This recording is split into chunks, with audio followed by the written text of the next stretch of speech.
Y esto principalmente los hábitats van a ser en aguas cálidas dulces, suelos húmedos, piscinas malcloradas o aguas contaminadas. La alimentación se va a basar más que nada en la fagocitosis de bacterias y otros microorganismos, lo cual va a permitir que esto pueda sobrevivir en el medio natural y pueda poder diseminarse. La vía de entrada principalmente va a ser por las fosas nasales, que va a atravesar lo que viene a ser la mucosa olfatoria y a atravesar la que viene a ser la lámina cribosa y posteriormente llegar al encéfalo, que va a causar la enfermedad correspondiente, que vendría a ser la meningoencefalitis amebiana primaria. No, la tasa de mortalidad, si entra en contacto con el ser humano, esto va a ser altamente riesgoso, va a tener una tasa de mortalidad elevada a un 95%. Siguiente. Como ya había explicado, van a ser 3 las morfologías, que viene a ser el trofozoito ameiboide, que va a medir entre 15 a 30 micras aproximadamente. Va a ser de núcleo único, va a tener un citoplasma granular, va a tener también pseudópodos, lo cual le va a permitir su movimiento, que sean movimientos rápidos, y va a ser más que nada el estadio infectivo y el estadio diagnóstico. Tenemos la forma flagelada, que va a medir, o va a ser más pequeño, va a ser en forma de pera, va a tener 2 flagelos, pero esta parte va a ser más que nada, no se va a dar la reproducción como tal, y va a durar aproximadamente un máximo de 2 días, y va a ser una forma transicional, ya que va a ser continuo, se va a convertir en este flagelado continuo al trofozoito, ya que el trofozoito, debido a que el trofozoito se va a encontrar en ciertos ambientes que no van a tener nutrientes que lo puedan hacer, y esto va a ser de forma transicional.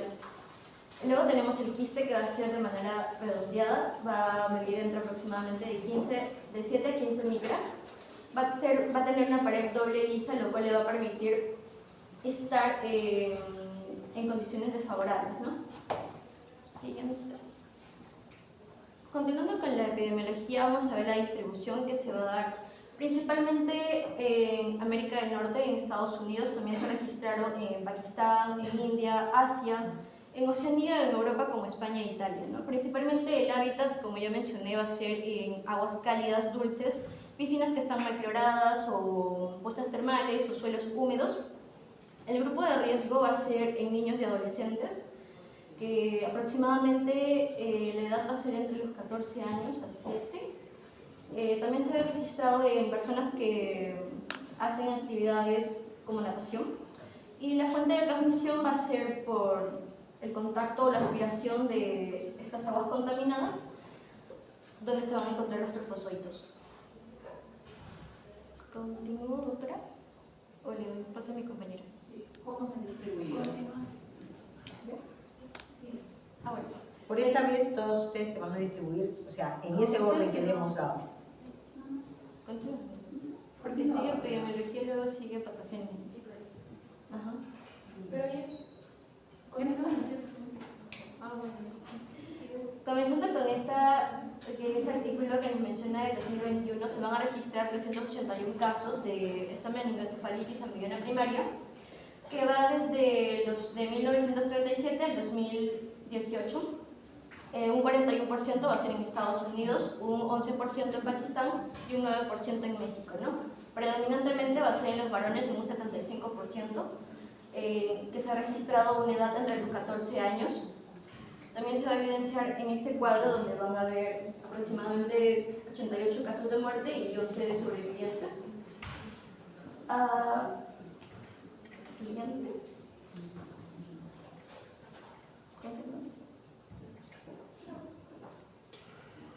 Bueno, también se ha registrado en Pakistán, principalmente en la región de Karachi, donde se van a reportar casos de Nailloria florida desde el 2008 al 2023.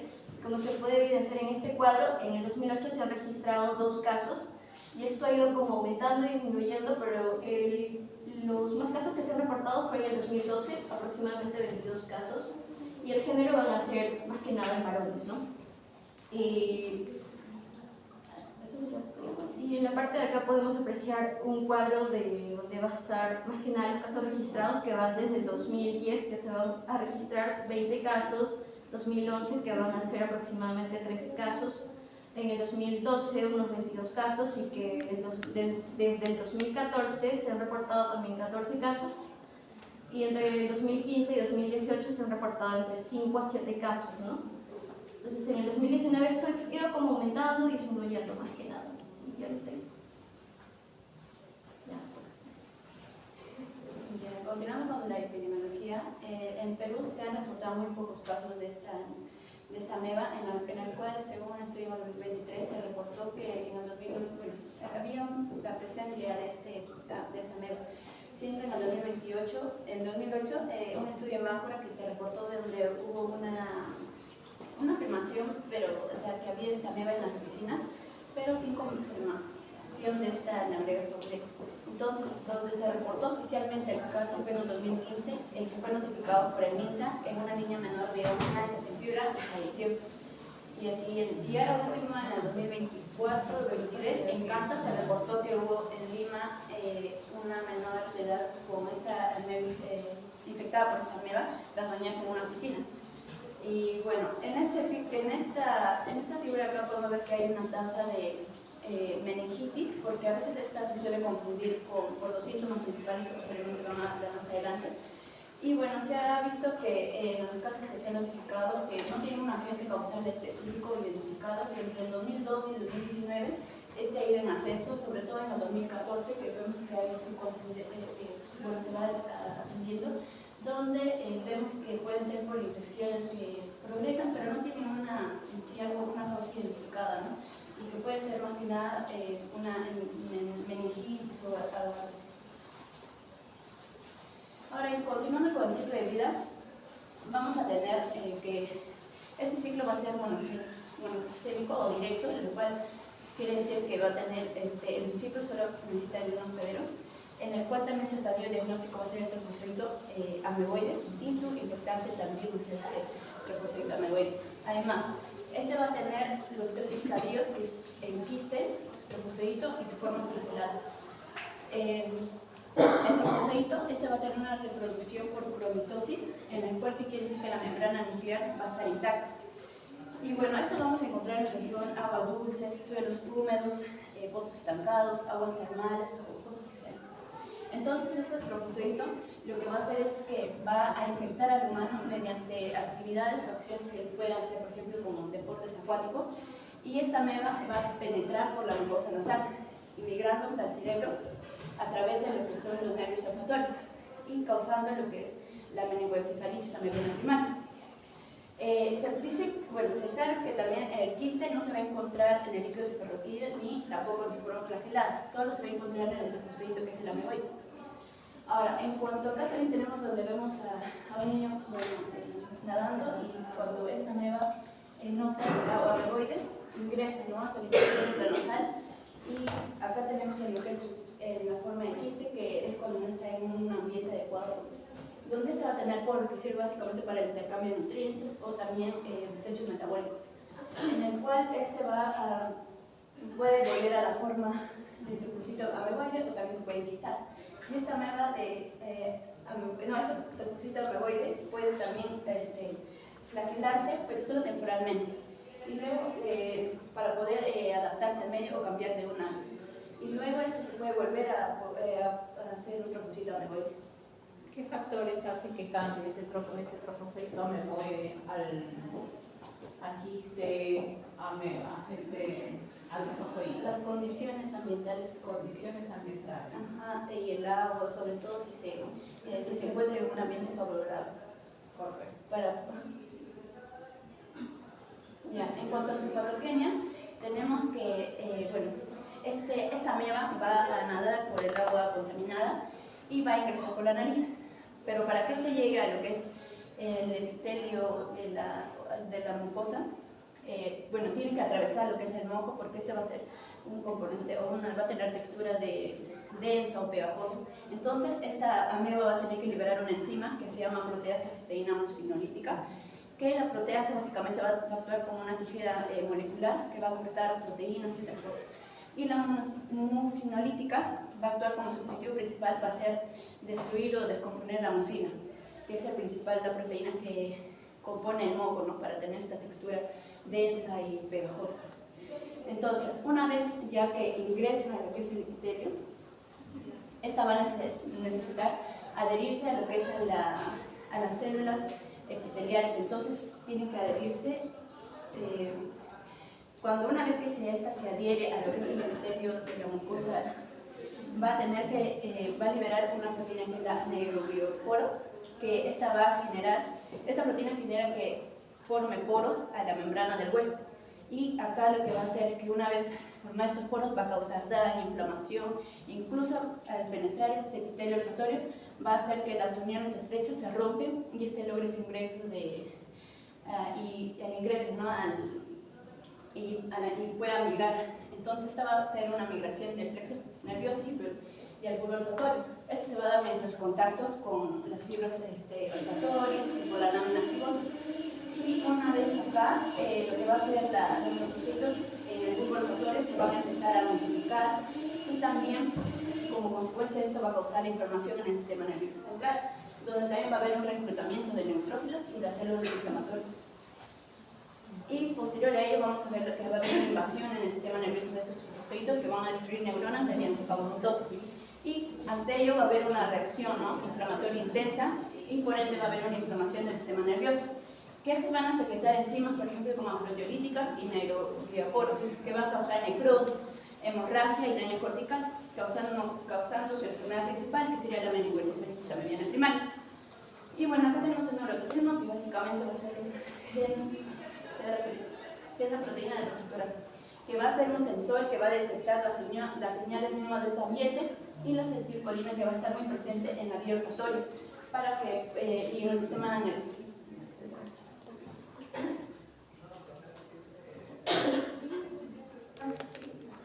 Bueno, lo que causa esta ameba va a ser la enfermedad de MAP. Esta va a ser una infección fatal que, como vimos, va a tener una tasa de mortalidad mayor de 95%.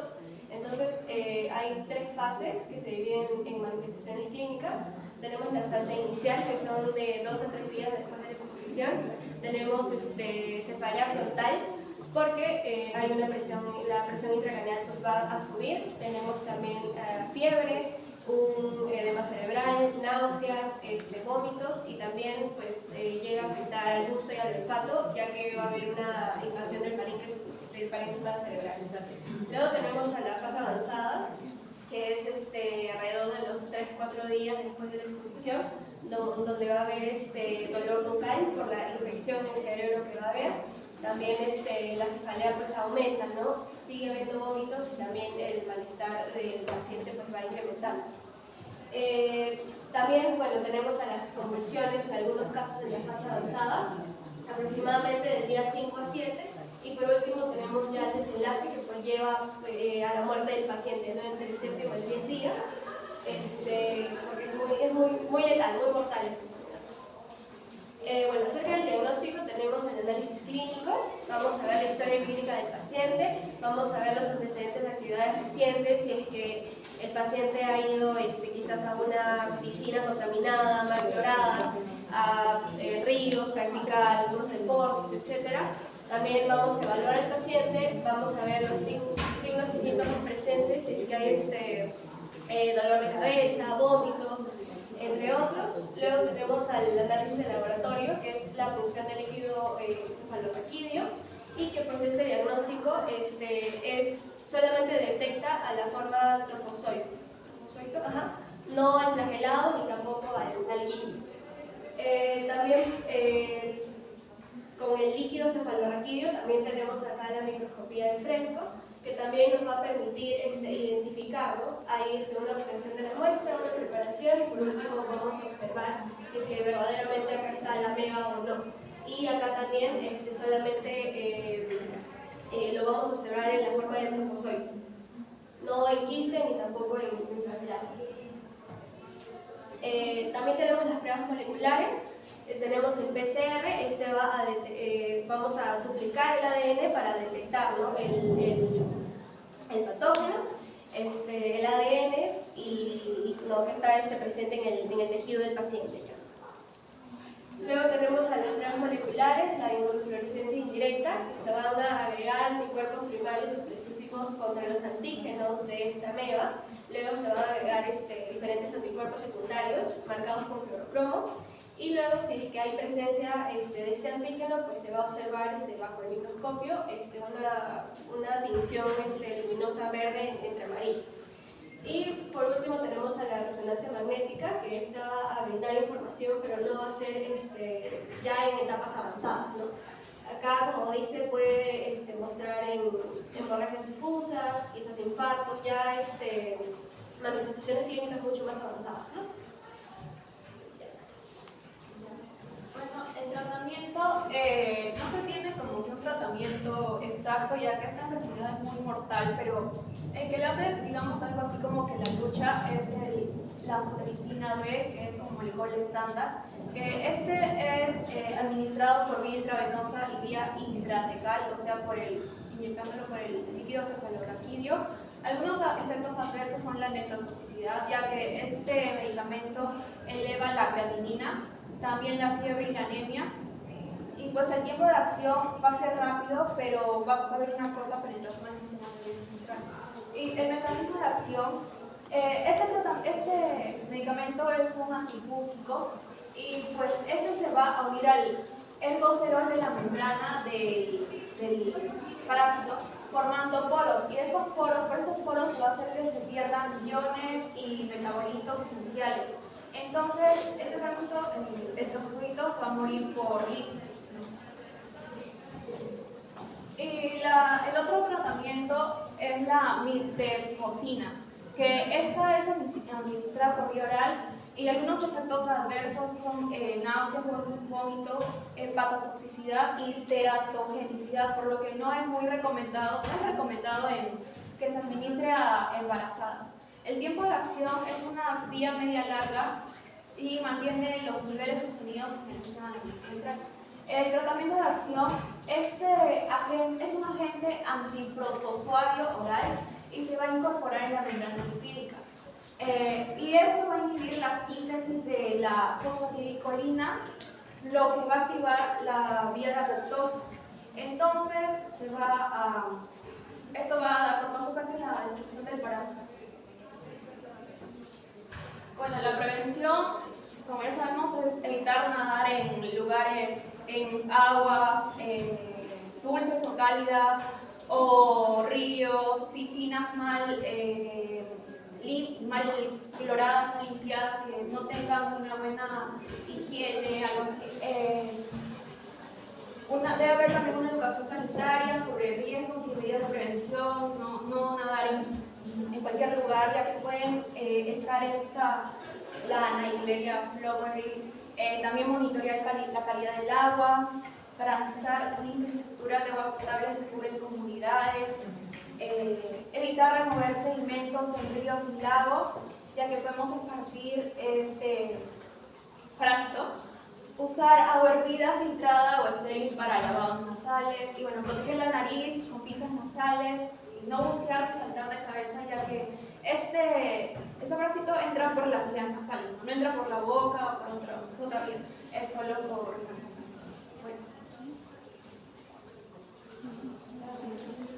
Okay.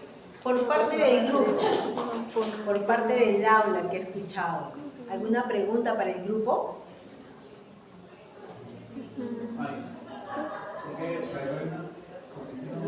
¿Cómo? Pregúntale. Pero cuando hicieron una función de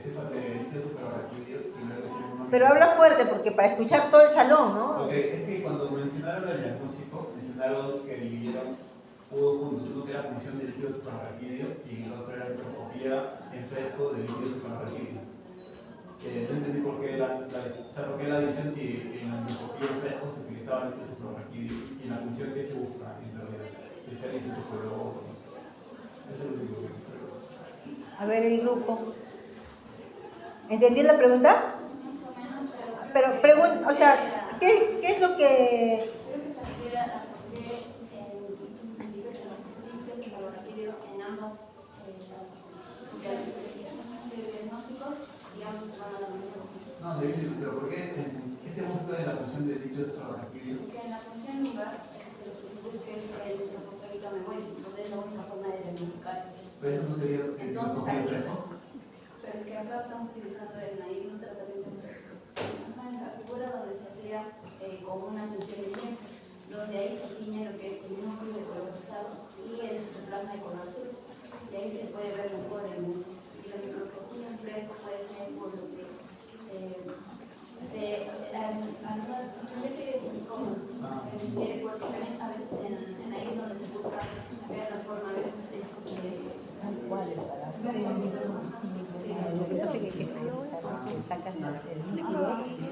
toma, esa muestra es la que se va a examinar. Generalmente aquí no se utiliza mucho lo que son tinciones, ¿ya? Se utiliza en fresco, ¿no? Tú ves en tu lámina y observas, ¿no? Entonces, sí.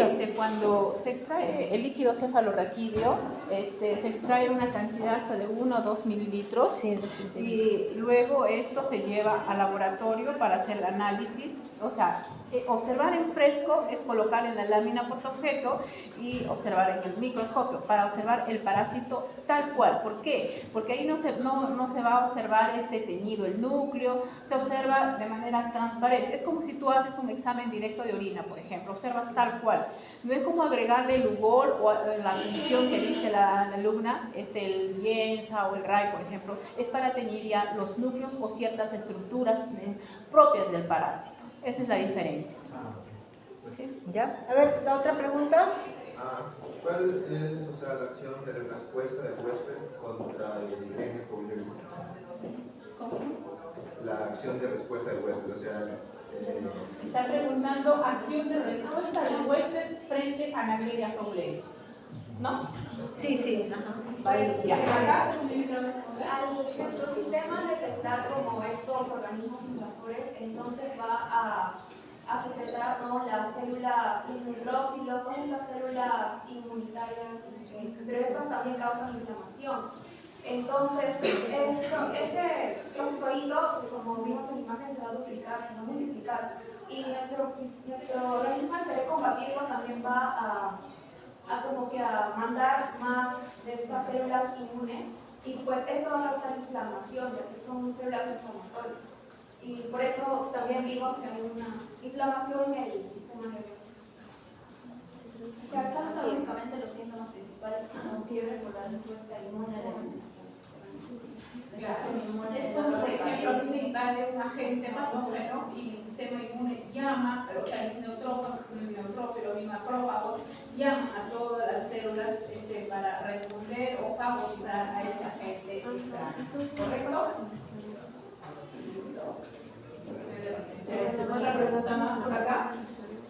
Solamente para aclarar, en el tema inmunológico, aquí recuerden que intervienen las células, las TLR4, las 5, ¿no? que son las que van a inducir y llamar a otras células, neutrófilos, mastocitos, etcétera, para actuar, ¿no? Es parte, siempre va a haber una reacción, la unión de cualquier tipo de parásito con la parte. Según lo que yo leí era que la función de los anticuerpos contra N. pylori no se conocía. ¿Lo qué? La función de los anticuerpos contra N. pylori no se conocía. Ya, pero tener en cuenta que estamos dirigiendo primero, o sea, estamos iniciando que siempre va a haber una respuesta, sí. ¿Ya? A eso vamos, va a haber una respuesta directa, siempre, o sea, hay cosas que hasta ahorita no hay respuesta, o sea, no hay estudios que nos puedan dar algo específico o algo que diga, sí, en tantos pacientes se ve esto, ¿no? Pero sí se sabe, y es en todo, que va a haber una respuesta siempre, pero así, detalladamente, por qué, quién lo activó, quién no lo activó, eso sí, hay cosas que hasta ahorita están en estudio, y no solamente para esto, en diferentes tipos de practicación. Inmunología es algo que se ha venido desarrollando gracias al tema molecular, que nos ha ido ayudando, porque antes ustedes creen que sabíamos de todo, antes ustedes creen que sabíamos de todas las células, los receptores, las citoquinas que emplean, todo, no se sabía. Gracias al tema molecular ahora se ha ampliado, ¿no? Ya, de verdad, hay muchas cosas que ustedes leen, hay revistas, por ejemplo, una de ellas, Nature, te dice un montón de cosas así, inmunológicamente, de verdad, te cambia todo el panorama. Pero sí, está bien, me encantan sus aportes, ¿no? En todo aspecto, ¿no? Siempre, como les dije, todos aprendemos de todos, ¿no? En ese lado, pero estamos acá para ayudar, ¿de acuerdo? ¿Okay? ¿Alguna otra pregunta más? Dime, pregúntale. Mencionaron que en Pakistán creo que había un caso en que había un más porcentaje de varones. ¿Por qué el porcentaje de varones es más en varones que en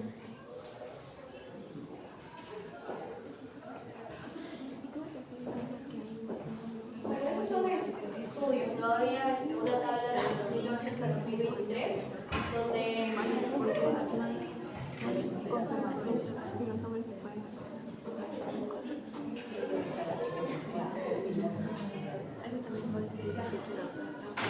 bueno, esa es la tabla, ¿no? Acá, por ejemplo, mi compañera, tenemos desde el 2008 hasta el 2023, y acá está el número de casos y el grupo de edad y género. O sea, esto es ya de acuerdo a los artículos que he podido rescatar, ¿no?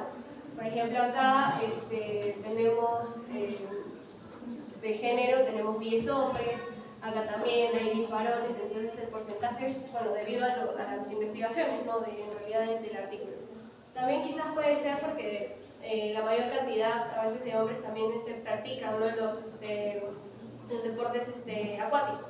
Tenemos natación, el buceo, entre otros, entonces también podría ser por ese motivo. Esto se agrega, tener en cuenta que siempre tienes que ver en qué contexto cultural está, ¿no? Y en Pakistán hay un lema más del tema machista, ¿no? Entonces, por esa razón que van a ver que hay algunos deportes que tienen mayor predisposición, entonces vas a encontrar que estadísticamente vas a tener mayor prevalencia en relación al género, ¿no? Que otros. Versus que cuando se compara con otros países de tipo occidentales no lo vas a ver tanto así, ¿no? Entonces siempre, como son pocos casos, son más fáciles de analizar en forma individual y de ahí llevarlo en forma genérica, ¿no? Y es como se hace. ¿Alguna otra pregunta más? Levanten las manos, está bien. Porque al final de ambas vamos a pasar a algunas otras preguntas como tipo casitos para poder todos estos conocimientos mostrarlos y tratar de que sea productivo, pues, ¿no? Por ese lado. ¿Todos entendieron todo? ¿Sí? Ok, entonces ahora vamos a pasar al segundo tema y al final vamos a hacer un pequeño, no vamos a preguntar porque ustedes han preguntado, ¿no? Pero me parece bien, pero sí vamos a agregar siempre algo más y dependiendo de los tiempos, como les dije, siempre hay que ver en los tiempos 15, 20 minutos máximo, ¿no? Para tener más tiempo de hacer preguntas, de comentar y de hacer casitos clínicos, de tal manera que sean productivos para todos. Y ahí también ya se le señala al grupo, el grupo que expuso tiene que saber eso, porque de hecho que tiene que saber lo mejor que el resto, ¿no? Ya, chicos. ¿Alguna más ustedes, verdad? Sí, está claro.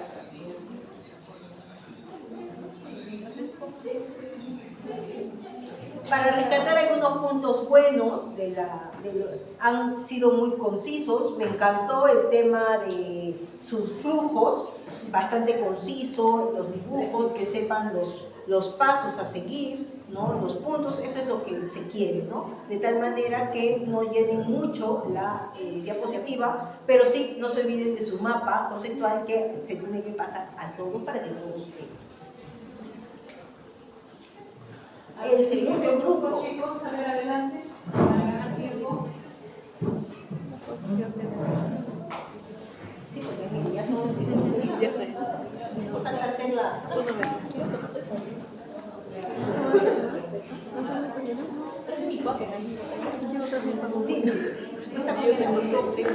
tenemos que terminar. Sí, por eso le digo. Por eso le dije, todo es así. Africana. De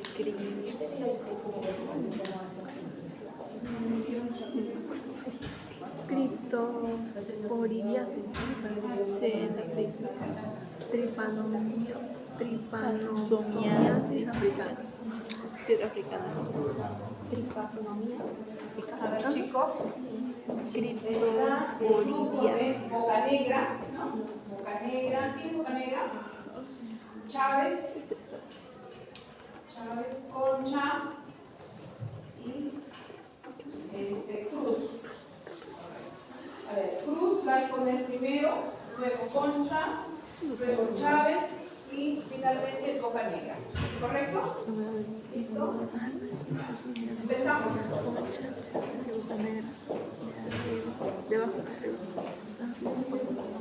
Recordarles que el tema de Acantamueva es un tema también muy latente en nuestro país y realmente está relacionado con qué tema, chicos, a ver, con qué elementos se relaciona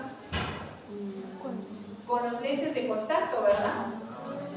Los jovencitos, las jovencitas que les gusta utilizar los lentes de contacto, los ojitos verdes, azules, celestes, entonces hay que tener bastante contacto, digamos, de alguna manera prevenir sobre esto. La desinfección, que es importante. Mucha higiene. Es solamente colocarse porque hay que desinfectarlos. Entonces, y saben que a ustedes nos da una enfermedad que también puede ser mortal. ¿Ok? A ver, continuamos todavía. ¿Han escrito su PPP del sistema? Si no lo han subido, tienen tiempo, ¿ya? Saliendo de clase lo pueden hacer, no se preocupen, ¿no? Y de ahí ya lo vemos. El estudio de epidemiología, lo que tienen que ser casos a nivel internacional y casos nacionales. Por ejemplo, en caso de, hay temas que ciertamente lo presentamos, por ejemplo, a nivel de línea metropolitana, porque ver cuáles estadísticos, entrar a lo que es a la página de lo que es el INSA, al CDC, entonces, y buscar esa información actual de nuestro país local, información local de nuestro país. Por ejemplo, está lo que es el tema de dengue, no sé, dengue no creo que se expone, ¿no? ¿Verdad? No vamos a ver, es solamente teoría. Es un tema latente ahora que, por ejemplo, a nivel de Lima metropolitana tenemos no sé cuántos casos a la semana epidemiológica. Entonces, siempre, si el tema se presta a una información local, enfatizar y presentar, ¿no? Ya contemos con el tema nacional. Correcto.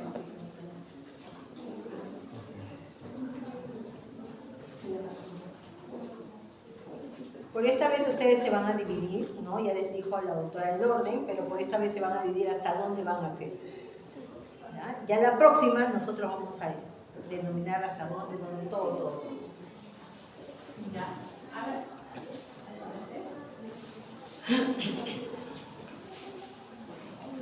Buenos días, profesores y compañeros. El día de hoy mi grupo y yo explicarles el tema de la Acantamueva, que es una meba de vida libre.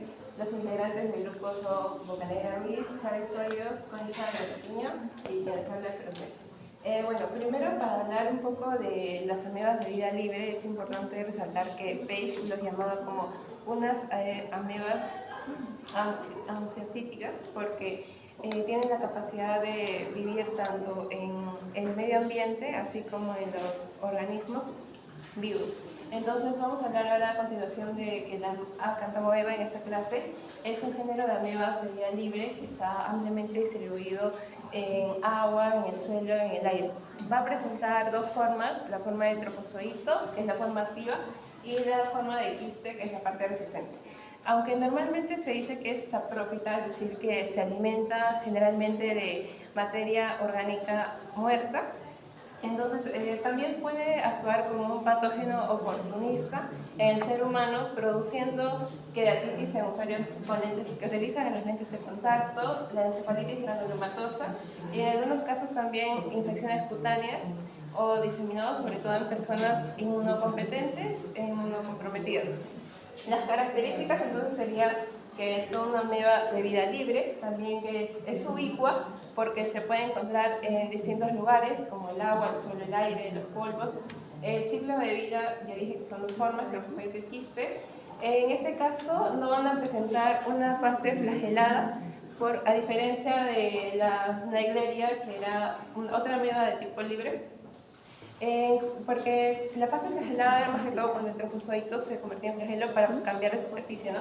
Pero en ese caso la cantamoeba no presenta a diferencia de ella, está en distribución mundial y puede causar infecciones y tiene alta resistencia ambiental.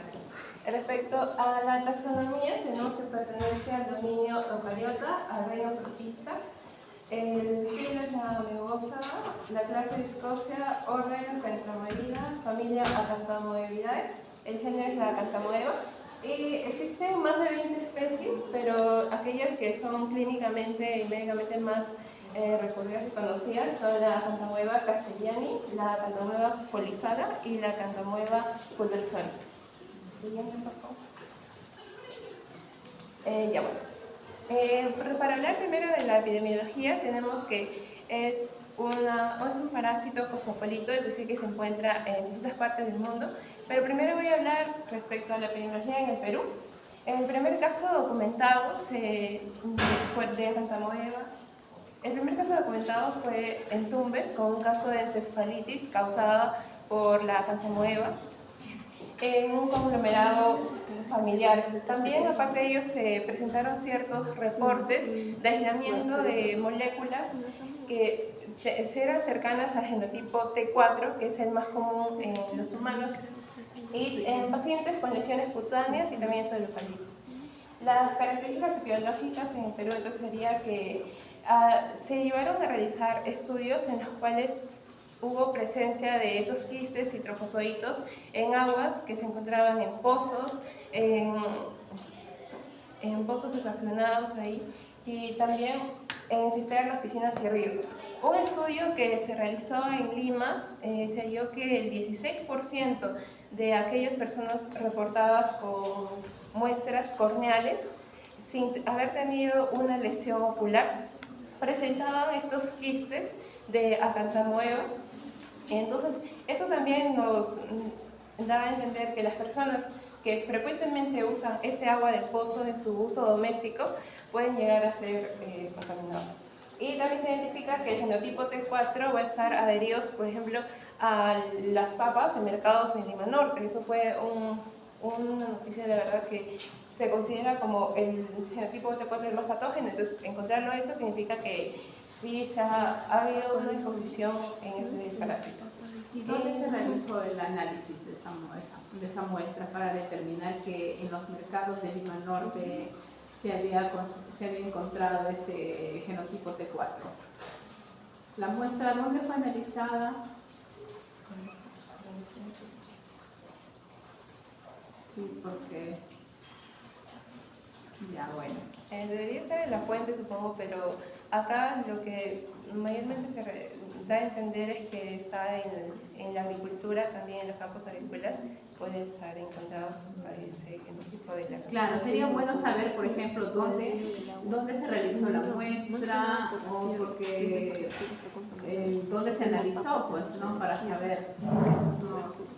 Aquí siempre cuando uno presenta esa información, hay que saber dónde se analizó, de dónde proviene la muestra, con qué método quizás y cuál fue el resultado. Bueno, el resultado sí lo están mostrando. A ver, continúe.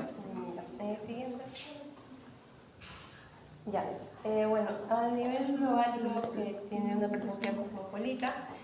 También se ha mostrado una circulación ambiental amplia. La queratitis amebiana vendría a ser como la forma más frecuente, que está asociado a las personas que utilizan lentes de contacto. Es por ello que en los países más desarrollados hay mayor prevalencia también de esos casos, pues porque son los que mayormente utilizan estos lentes. Y el genotipo T4 es el principal en los humanos, aunque también se ha reportado el genotipo T11, T13 y T15. Tiene alta prevalencia en el agua, suelo, ambientes hospitalarios también. Hay mayores factores de riesgo como las personas que se encuentran inmunocomprometidas, inmunodeprimidas y pueden llegar a tener un riesgo de encefalitis granulomatosa y las formas diseminadas también. Y la persistencia ambiental es que sus quistes van a sobrevivir a esos ambientes, ya sea del cloro, también cuando a bajas temperaturas, explicando también su alta tasa de contaminación ambiental.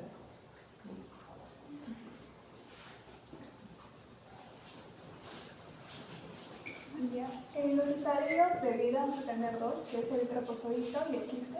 El trofozoito va a ser la fase activa inmóvil y este tiene como característica que mide de 20 a 55 metros de diámetro y va a presentar, como podemos ver en la imagen, forma irregular, redonda o también ovalada. Va a presentar también prolongaciones y van a ser saurópodos, que en este caso se van a llamar acantopodios, que es la característica principal de este. Podemos ver que el núcleo va a ser central, claro, y su núcleo va a ser prominente. También se van a alimentar de bacterias, hongos y células de hueso. Esta, a diferencia del quiste, va a carecer de pared celular y se posee vacuolas digestivas y contráctiles. Este se va a reproducir por fisión binaria y su crecimiento óptimo va a ocurrir de 25 grados Celsius, aunque puede desarrollarse a temperaturas superiores.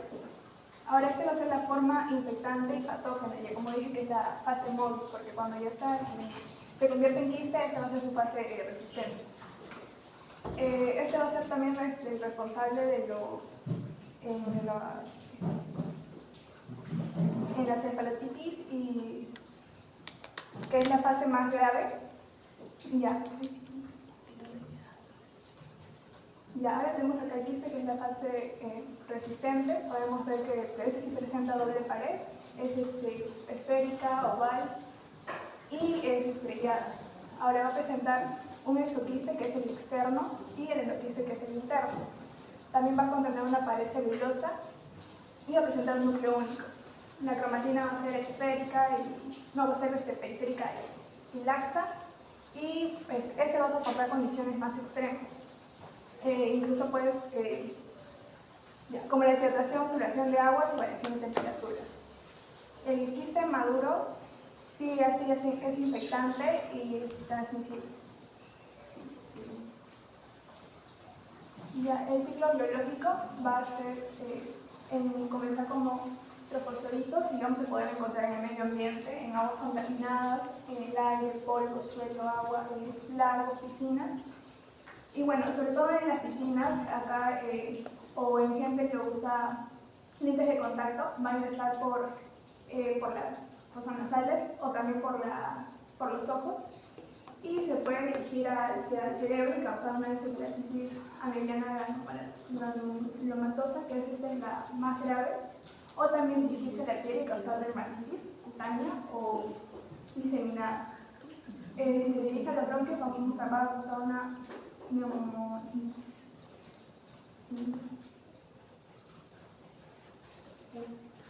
Patrocinio. Para que este parásito pueda hacer daño, lo primero que debe hacer es adherirse a la membrana de la célula humana. Una vez se va a adherir gracias a la MBL y a la laminina. Una vez unida, esta va a liberar enzimas que van a ser las proteasas y fosfolipasas, lo cual van a dañar la membrana de la célula humana para que pueda ingresar calcio, y esta va a desfavorecer a la célula, cambiando la estructura, el citoesqueleto, cambios de la morfología, y también va a aumentar la permeabilidad de la membrana, lo cual esto va a generar apoptosis. También dentro de la membrana del parásito vamos a tener ectoATPasas, lo cual esta va a convertir el ATP en ADP.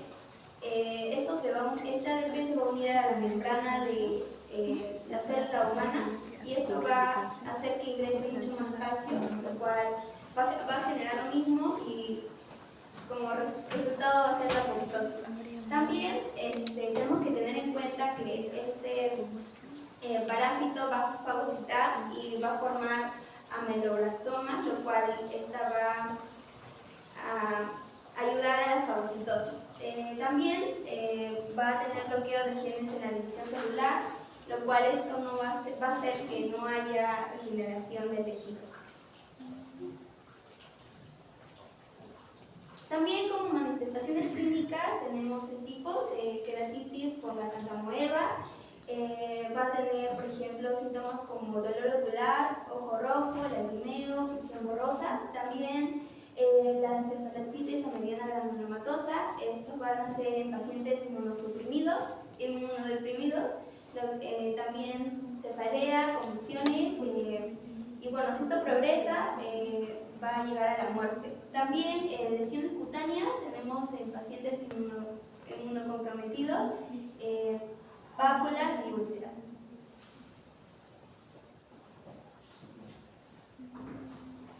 En el diagnóstico tenemos como prueba directa la microscopía y cultivo, que busca visualizar directamente al parásito y pues también se utilizan algunos tintes como el lienza o el lienza que se centra en teñir sus estructuras y el PAS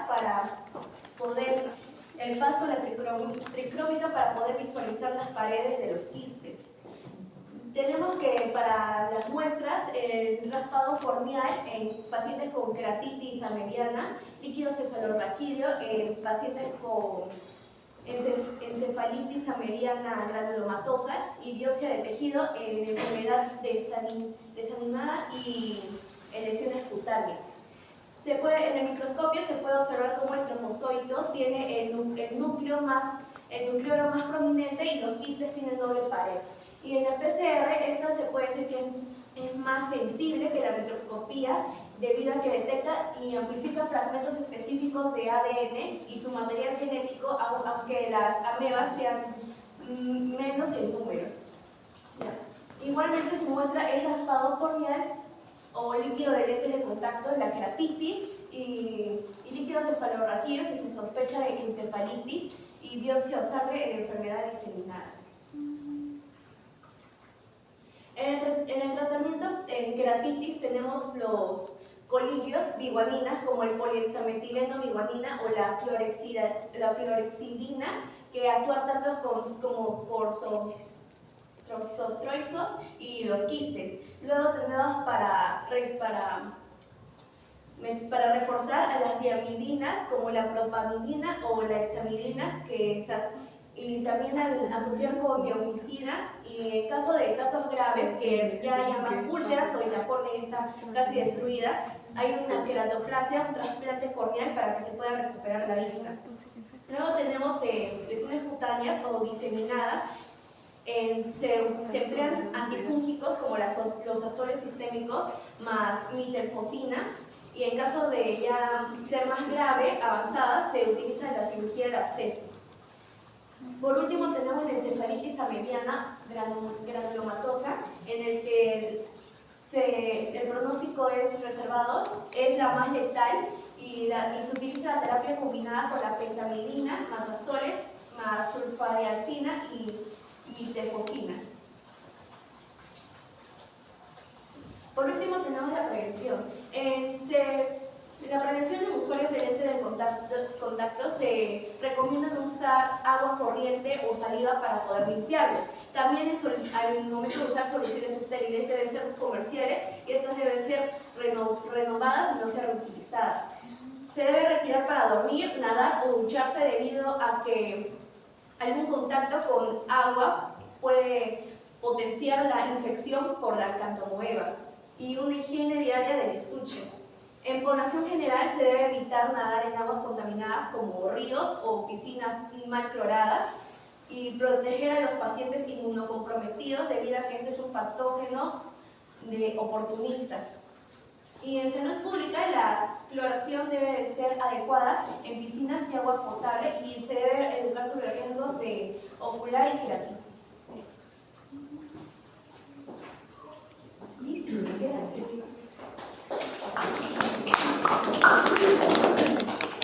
Una pregunta, compañeros, al grupo. ¿Alguien desea preguntar al grupo? ¿Nadie desea preguntar? Bueno, yo tengo una duda acá.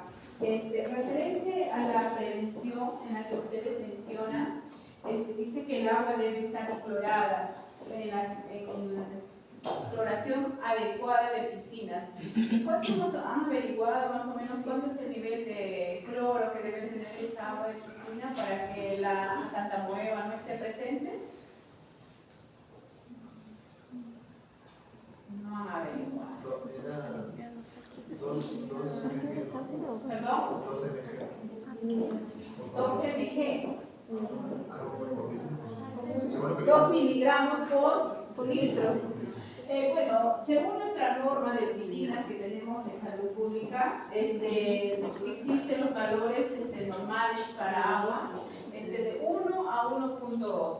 Si dice que encontramos por debajo de ese nivel de cloro, el agua de piscina, vamos a encontrar pues, parásitos, virus, bacterias, en este caso la acantamueva. Entonces es bueno conocer, por ejemplo, el nivel de cloro de esa agua, de esa piscina, para evitar en este caso la presencia de esta acantamueva en las aguas de piscina. ¿Correcto? Y referente a los lentes de contacto, sí han puesto, ¿verdad?, soluciones estériles, porque no se debe lavar con agua corriente, porque existe el riesgo ahí. O sea, si bien es cierto la literatura lo menciona, pero se recomienda en sí utilizar soluciones estériles para los lentes de contacto, para desinfectarlos. ¿Correcto? En relación a ese tema, bueno, eso es lo que yo tenía mis dudas y bueno, no sé, doctora, usted por su parte. Entonces, ¿cuáles son cómo es el mecanismo, cómo ingresa, cuáles son las puertas de entrada?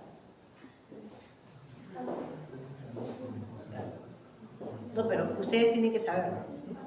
Así, puede ingresar por vía nasal, también cuando existen lesiones en la piel. La piel, ok, la piel puede ser, ya. Y al nivel de los ojos también.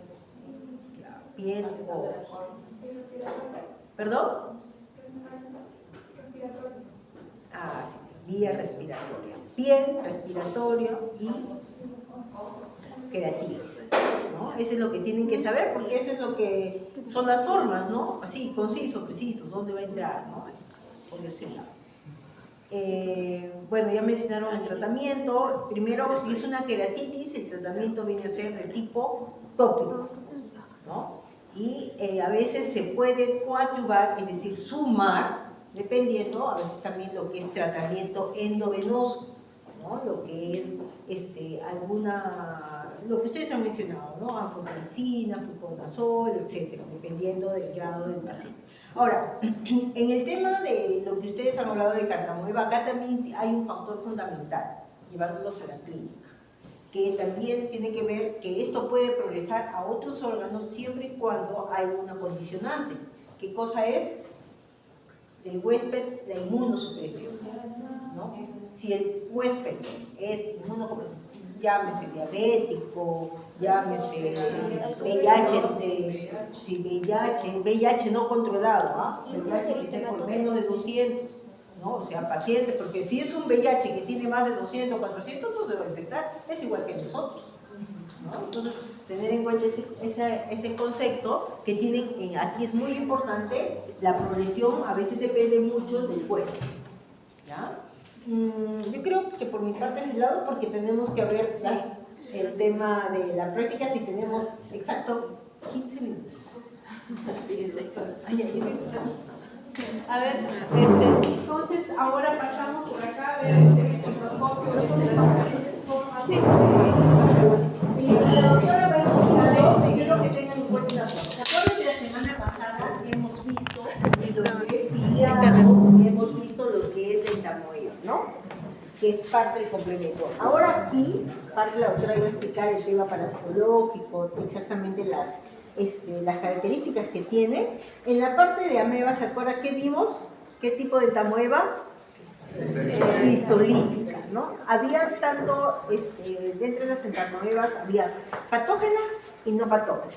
Y una de las patógenas era entamoeba histolítica, ¿no? Entonces aquí van a ver tanto las giardias, tanto el trofozoito como el quiste, ¿no? Y dentro de esta semana que ha pasado, ¿qué hemos visto? Ciliados y protozoarios, ¿no? Los flagelados. Dentro de estos flagelados han visto giardia, trichomón.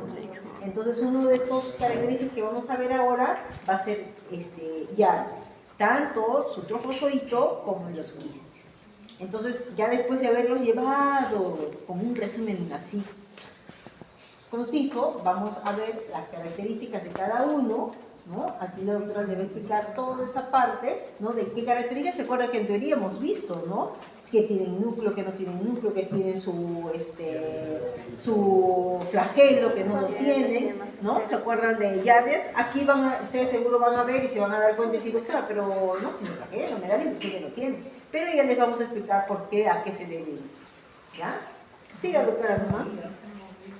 Ahorita va a ver, no han movido, ¿no? Porque acá lo fundamental es que no me mueva. A ver, vamos a ver acá.